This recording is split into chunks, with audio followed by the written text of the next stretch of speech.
Gipahigayon sa Department of Interior and Local Government San Carlos City ang Executive and Legislative Agenda and Capacity Development Formulation Workshop dito sa Carmel's Inn and Restaurant niadto Agosto 6 hangtod 8, 2013. Sa unang adlaw sa workshop, si Mayor Geraldo Valmayor mihanay sa mga proyekto o programa ning dakbayan ngadto sa mga misalmot. Patod pa niya, dili ang ayan nga bag-uhon ang syudad, apan pagpalambo ang gikinahanglan o pagpadayon sa mga nasugdang proyekto o programa dili lamang sa mga urban areas kundi ilabi na sa mga rural area.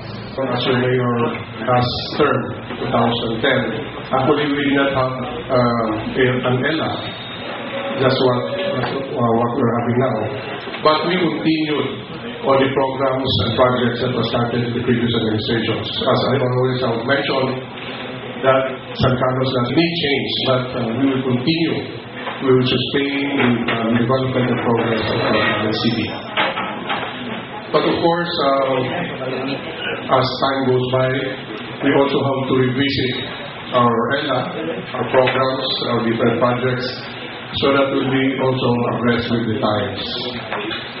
As I have mentioned during my inaugural speech last July 1, and we also have started converting and also constructing covered courts in all barangays and converting them, preparing them to be our evacuation centers in case we have to evacuate due to disasters.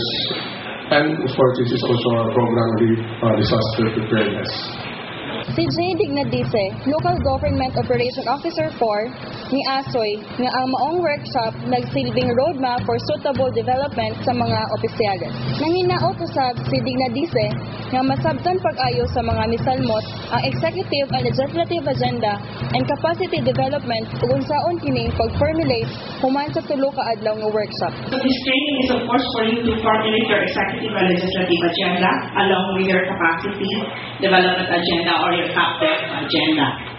So specifically, with at the end of the three-day activity, is hope that everyone would have a basic understanding of the ELA, the CAPDEP agenda, and kung paano na siya i-formulate. At the same time, we will be able to understand the relationship between the CLUP, the CBP, the ELA, and the CAPDEP agenda. And kahit ako man ang magbuhat ani, you should own whatever you would formulate and implement them at the end of this for the next 3 years.